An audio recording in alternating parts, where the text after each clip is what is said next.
What's going on, preppers? I wanted to discuss with you some very concerning things today, and I want to share some information with you that I don't hear a whole lot of people talking about, which is actually going to be pretty critical. In today's video, we're going to talk about the critical situation that's ongoing in Lake Mead, Lake Powell, surrounding areas.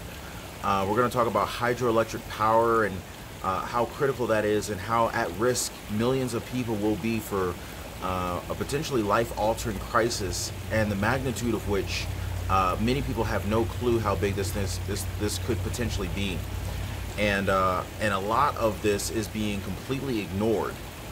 We're also going to talk about the housing market, and we're going to talk about the housing market in a way where it hasn't been discussed before.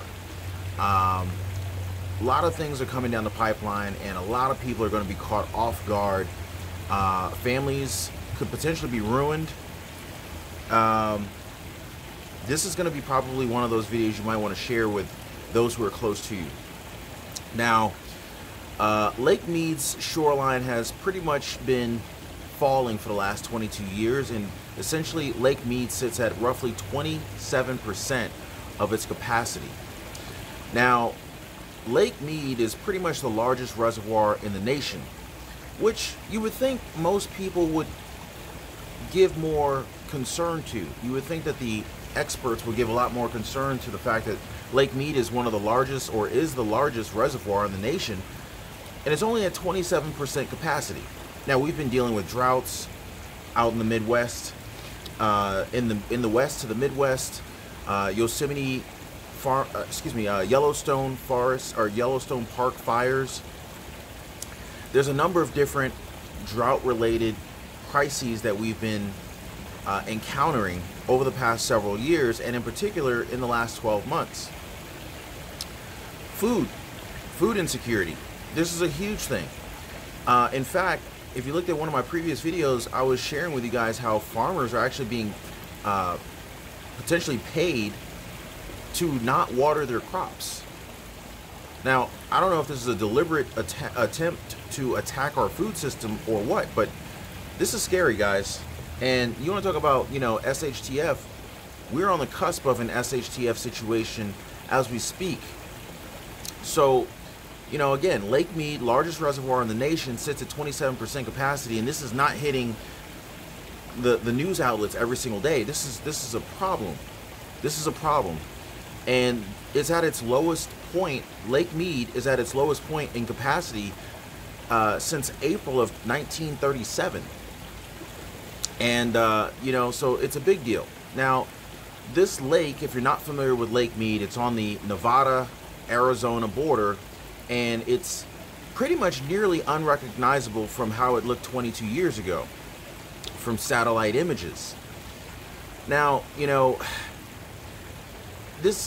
I don't know if they're trying to keep this under wraps. Is this intentional?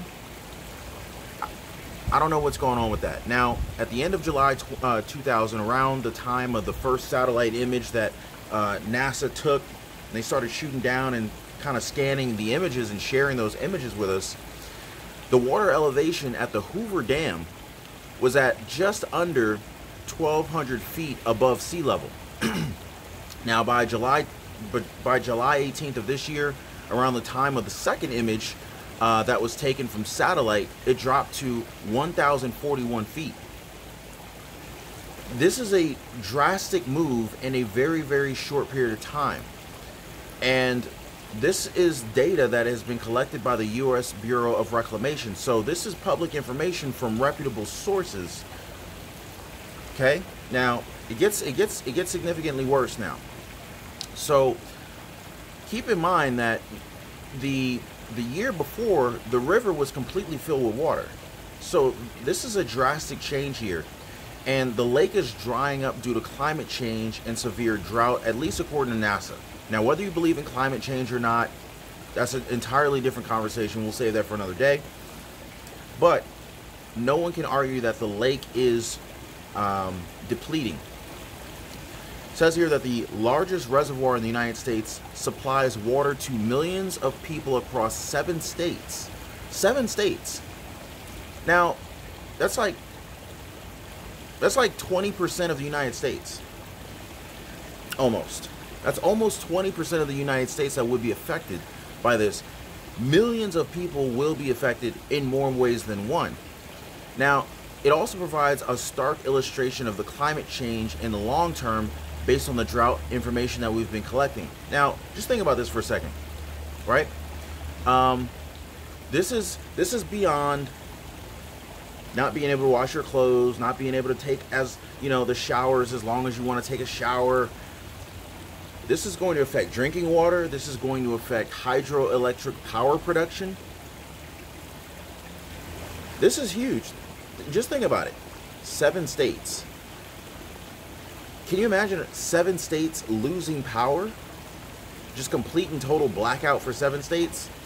This is one of those, this could be a very, very critical situation. Think about the business impact. Even beyond the home ownership, think beyond the residential impact, think about how many businesses in the area would lose potentially billions of dollars in revenue and profits as a result of not being able to function, not being able to operate. We saw just a taste of it. It wasn't a power outage, but it was a telecommunications outage. But if you have a power outage, you're likely to experience widespread telecommunication outages. You're likely to experience high crime. I mean, think about it. Imagine days on days of no power, where there's no power. That means your home security system, unless you're prepared and you've got a generator to rely on to power everything, your home security system's not going to have power. Someone breaks into your home, your security system's not going to go off unless you have a generator. And even if you had a generator, unless you had some way for the telecommunications to be powered as well, which would mean you would need to have whoever's providing your telecommunication service, AT&T, Verizon, whoever it is, Bell South, I don't know who you use for your phone service or for your telecommunications, they would have to have power too. So even if your house had power, you're vulnerable. So just imagine right where you live, right where you stay, and for everywhere, for as far as the eye can see, it's just total darkness at night. And this is what could happen if hydroelectric power were to fail as a result of Lake Mead going down too low. I mean, this is just tip of the iceberg, guys. This is a big problem. This is a big problem. So people who are panicking, unscrupulous people who would seek to steal and take from others will probably take advantage of the nighttime situation. Everything's dark. No one can see anything unless you got a flashlight. Security systems are down. Widespread, across the board, widespread, so many security systems would be down. And they're going to know this. They're going to know this. And many of these unscrupulous people could take advantage of others. So firearms and personal protection would be critical. In fact, if I lived in the immediate area, if I don't already have something to protect myself and my family, I'm strongly considering what are my options to protect myself, because if power goes down, 911 doesn't work. If power goes down, telecommunications could quite possibly be going down as well.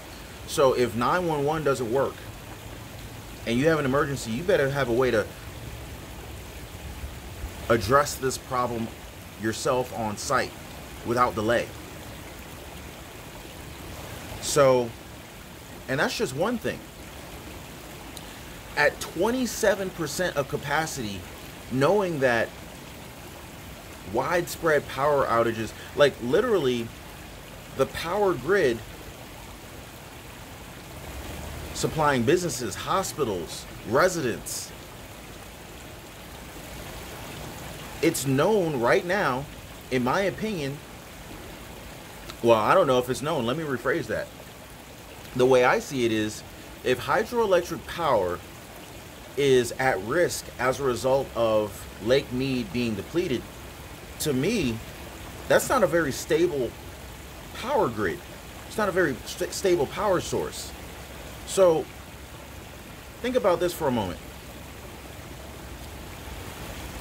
This didn't happen overnight.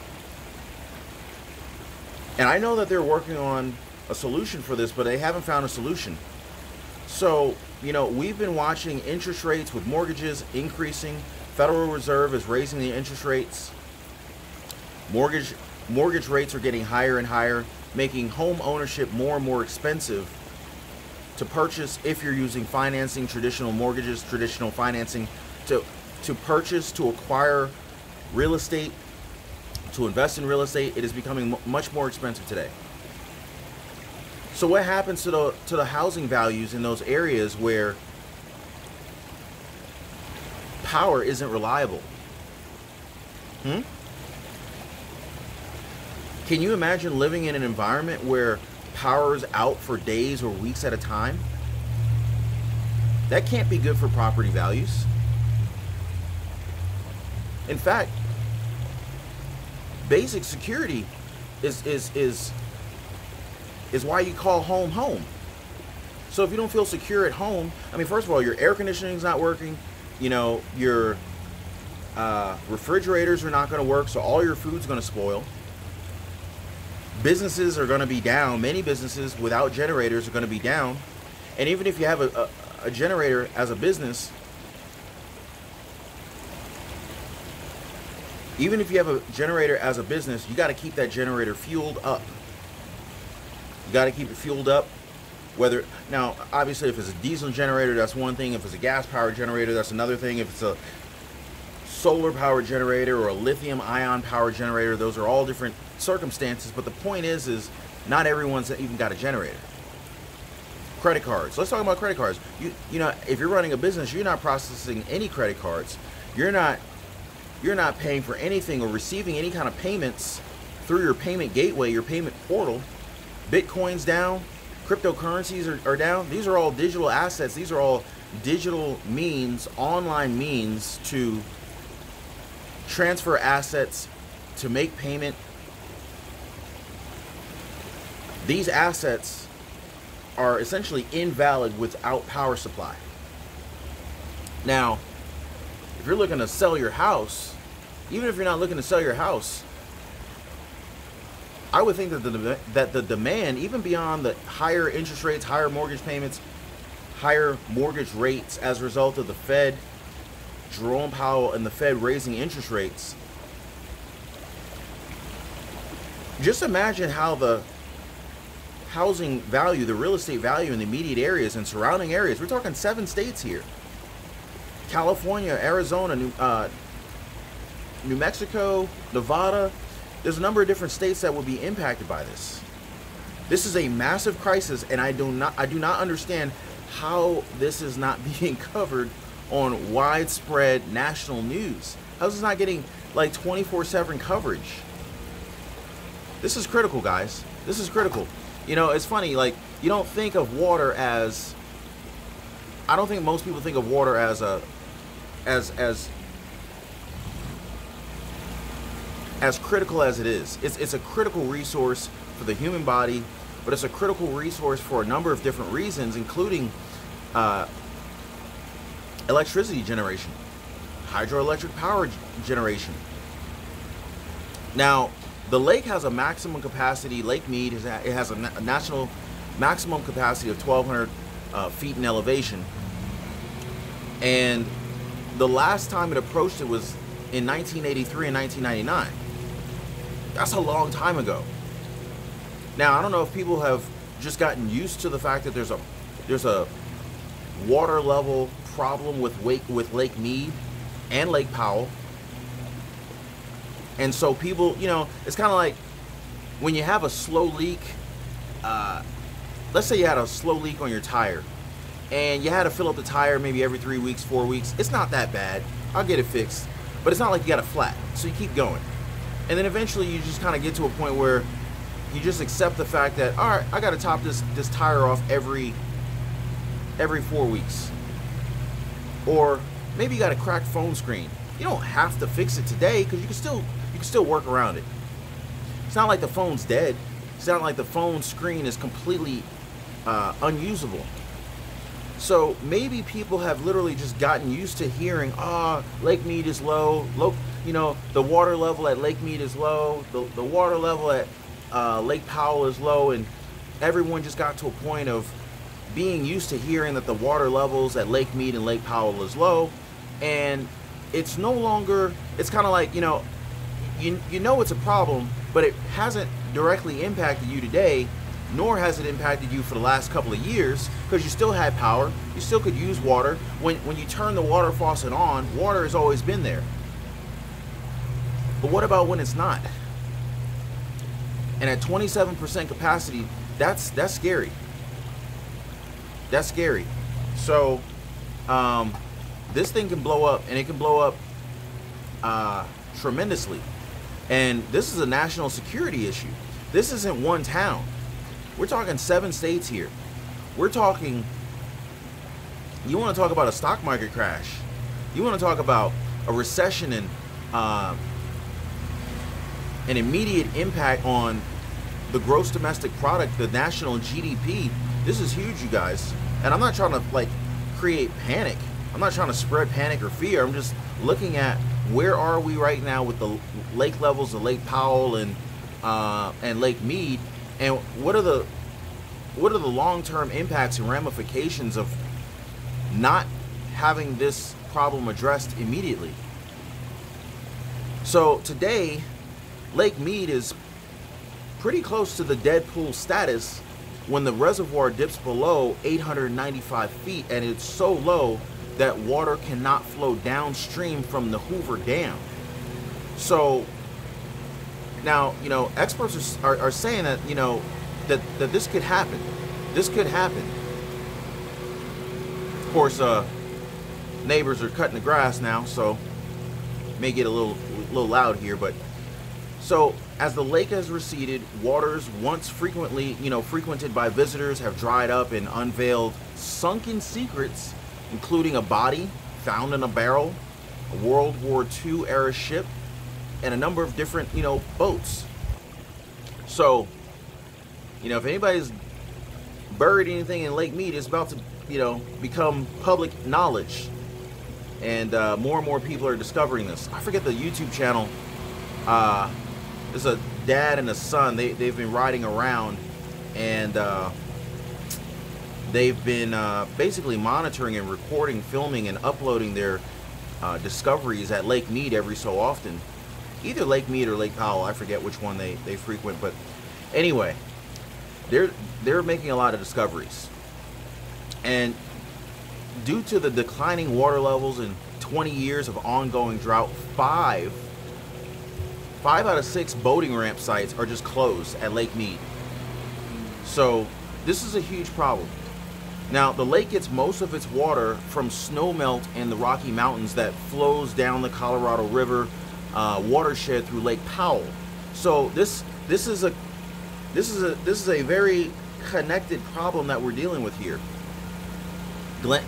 So the water gets its the Lake Mead gets its water from the Colorado Mountains snowmelt, and then it goes down to the Colorado River, the watershed through Lake Powell, the Glen Canyon, and the Grand Canyon. So yeah, 7 states, guys, 7 states. So in total, 74% of 9 western states face some level of drought, with 35% of the area in a state of extreme or exceptional drought. So now, obviously, this is an evolving story. This is an evolving situation. I'm going to keep you guys posted on this, the economic impact, the fallout of this. But I would imagine real estate prices in areas that depend on water and power from hydroelectric power provided by Lake Mead, from Lake Powell, it's going to be some drastic impact, and it's not going to be good. So share this video with people you care about. I'm going to share more updates on this in the future. If you made it this far in this video, drop a like for the video, consider subscribing, and I will see you guys on the next one. Take care.